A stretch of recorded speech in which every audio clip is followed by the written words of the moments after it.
Olá, minha gente, espero que todos estejam bem.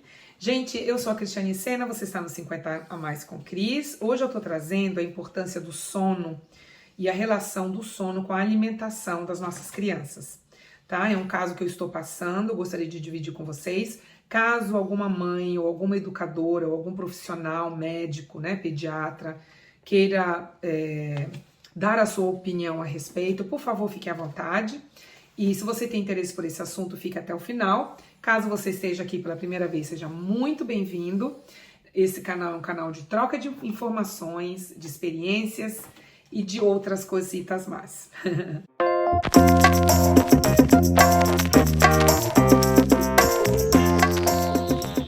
Deixa eu contar para vocês primeiro qual que é esse caso que eu tô passando. É uma menininha de 3 aninhos. Já faz mais ou menos umas 3 semanas que ela vem pra cá de manhãzinha e ela vem sempre cansada, sempre cansada. Constantemente todo dia eu fico perguntando pra mãe como é que tá, se dormiu bem, se não dormiu bem. Toda vez a mãe fala, não dormiu bem, tá cansada. E aí eu, claro, começo a questionar, pergunto, né? Investigo com a mãe se tá comendo bem à noite, se tá dormindo cedo, se tá tendo rotina, todas essas preocupações que toda educadora, toda pessoa que trabalha em creche, que trabalha com as crianças, a gente se preocupa. E aí eu percebi que na lancheirinha dela pro almoço aqui na creche, há umas 2 ou 3 semanas atrás, ela tá comendo só sanduíche. Então a qualidade da comida caiu. Antigamente era sempre comida, tanto que eu até comentava com meu marido, com as outras pessoas, nossa, essa mãe cozinha, que às vezes a comidinha dela vem quente, gente. Então eu imagino que a mãe acorda super cedo e tava fazendo a comidinha dela, né? E aí do nada passou a comer pão, sanduíche todo dia de segunda a sexta, porque ela vem todo dia aqui. Muito bem, eu achei muita coincidência, alterando a alimentação, ela passando a não dormir. E daí foi que me levou a procurar a prefeitura, pesquisar mais sobre esses artigos. Eu gostaria de começar falando sobre o sono, tá bom, pessoal? Então, assim, vou falar um pouquinho por alto, tá? Do 0 até os 2 aninhos, normalmente a criança, ela tem de 3 sonos por dia a 2 sonos por dia, tá? Que seria na parte da manhã e à tarde. A partir dos 2 aninhos, ela costuma ter um soninho só no meio do dia, que normalmente é depois do almoço, tá bom? E dos 2 aos 3 aninhos, então, é esse horário de sono uma vez por dia, que varia normalmente começa 2 horas, começa um tempo maior de sono e vai diminuindo, 1 hora, meia hora, até que a partir dos 3 anos, normalmente, a criança não precisa dormir mais. Até porque, se ela dorme à tarde, com certeza vai afetar no soninho da noite. Enfim, dito isso, de 1 ano até mais ou menos os 3 aninhos de idade, é o período que a criança começa a velocidade do hormônio do crescimento ser um pouco mais baixo. Então, daí, dentro desses hormônios do crescimento que influencia o hormônio da fome, por exemplo, cai. Então, é normal entre 1 a 3 anos, esses dados das idades, pessoal, é só um guia, tá? Isso não é 100%. Existem crianças acima de 3 anos que passam a não ter vontade de comer, assim como tem crianças que menos de 1 aninho passam a ter vontade de não comer também. Mas nesse período de 1 a 3 anos, é o período onde a gente consegue ver mais facilmente esse sintoma da falta do apetite. Então, se a criança passa a ter uma alimentação que não tem todos os nutrientes necessários para ela de acordo com a sua idade, isso vai afetar dentro de toda a função do sistema orgânico da criança. As crianças que não comem a quantidade certa dos nutrientes e comidas mais saudáveis, ela se torna uma criança fraca, ela tem limitação de vitamina, e aí isso causa a falta do sono. Ou, por outro lado, deixa a criança lenta, deixa a criança fraca, e aí ela não dorme direito por causa dessa fraqueza, e ela acorda por não dormir direito, não tem o sono reparador necessário. Daí a influência do sono com a alimentação. Então, eu, entendendo isso, comecei a pesquisar e fazer perguntas para a mãe, não é? Inclusive, falei, olha, eu percebi que ela não está comendo uma alimentação mais saudável, vamos dizer assim, como você fazia antes. Eu entendo que, né, vocês devem estarem muito ocupados, tanto você como seu marido, no caso a mãe dela, né? E a gente sabe, né, gente? Eu não tô julgando aqui os pais, tá? Eu entendo que a vida tá difícil para todo mundo. Essa família não tem só ela, tem uma outra menina que é mais velha. Os dois se desdobram para fazer de tudo para essas duas meninas que eles têm. Então eu sei que não é sempre que a pessoa, que a mãe está disposta. Mas quando eu vejo uma criança cansada de manhã, que não deveria estar fresca, energética, porque deveria ter o sono reparador.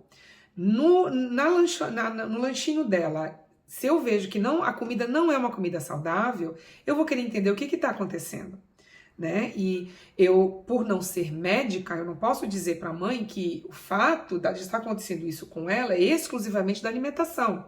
Mas eu tenho o dever, como educadora, de falar para a mãe, olha, eu acho que seria o ideal agora realmente levar essa criança para o médico e ver o que está acontecendo.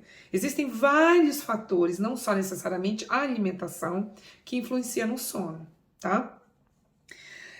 Voltando para o sono um pouquinho, gente, essa importância que eu dou, inclusive foi um dos motivos de eu ter um quarto só para deixar as crianças dormindo, um quarto que tenha porta, onde eu possa fechar e vedar qualquer barulho que possa incomodar as crianças. Isso tudo foi uma preocupação minha de ter essa estrutura na minha casa, na minha creche, pela importância que eu dou ao sono. Não é? A criança, quando ela dorme bem, quando ela tem uma rotina de horários, ela tem condição de dormir bem. E se a alimentação, por algum problema, está sendo falho, uma vitamina, um estimulador de fome, que os médicos sempre orientam, e são eles os capazes de fazer isso, resolve, não é? Então, a questão do sono e do cansaço é algo que tem que ser muito, muito levado a sério, porque é exatamente o período onde a criança, o metabolismo produz os hormônios para o crescimento. E aí, se isso não está funcionando direito, isso pode impactar em várias coisas, tá? Eu quero falar aqui com vocês sobre umas informações mais recentes que eu achei muito interessante, que assim, em geral, né, os profissionais médicos, eles aconselham que a criança durma no máximo à noite até as 8 horas. Por quê? Em geral, existem artigos dizendo que normalmente a melatonina, que é o hormônio que, né, ajuda as crianças a dormir, e não só as crianças como nós seres humanos, nas crianças elas funcionam, ela aumenta a produtividade por volta de umas 7h45 a 8h15 da noite. É nesse período que a criança já deve estar na cama e aí o organismo ajuda a relaxar. De qualquer forma, isso é algo que, pelos meus estudos, é uma informação mais ocidental. Aí eu achei aqui quais são os horários em outros países, em outras regiões do planeta. No Oriente Médio, por exemplo, as crianças, em geral, a partir de 2 aninhos de idade, elas dormem às 10h45 da noite. Já na Ásia, elas dormem às 9h45 da noite, e na Itália, às 10 horas da noite. Esse último estudo, inclusive, tudo que eu estou falando aqui, eu vou colocar nas descrições para vocês, tá, pessoal?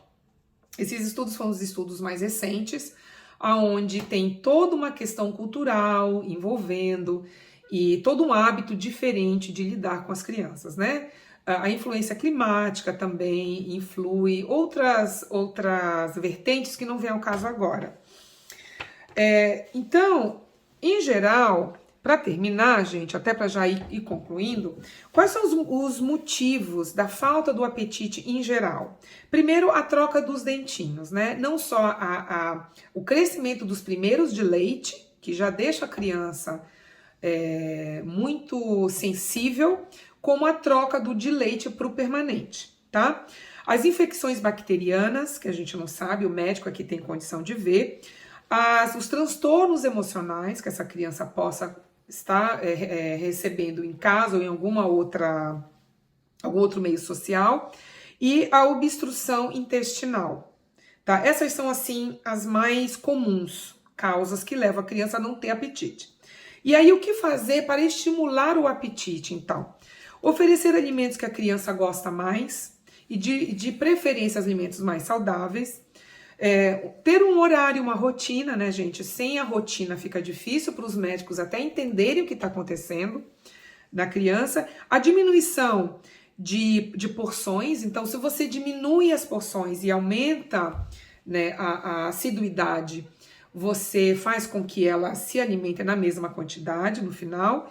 E por último, os estimulantes do apetite, que daí também é dentro dessa influência já do médico, dessa orientação do médico, tá? Eu, como educadora, eu não tenho condição de avaliar, mas, como eu falei, a minha obrigação é alertar aos pais. Essa menina, eu já fiquei sabendo que ela está tomando vitaminas, aliás, ela sempre tomou vitamina para o apetite dela, e mesmo tomando a vitamina, ela está tendo esses problemas. Então, eu já aconselhei demais a mãe a realmente levá-la para os médicos para ver o que os médicos falam, que com certeza algo diferente está acontecendo. Tá bom? Então é isso, pessoal. Espero que vocês tenham gostado. Se vocês, né, acham que vale a pena corrigir qualquer coisa que eu falei, aquilo que eu disse no início, por favor, coloque aí nos comentários. Tá bom? Então, obrigada mais uma vez. Não se esqueçam de dar um like, compartilhar e se inscrever no canal. Tá bom? Um beijo, minha gente. Até o próximo.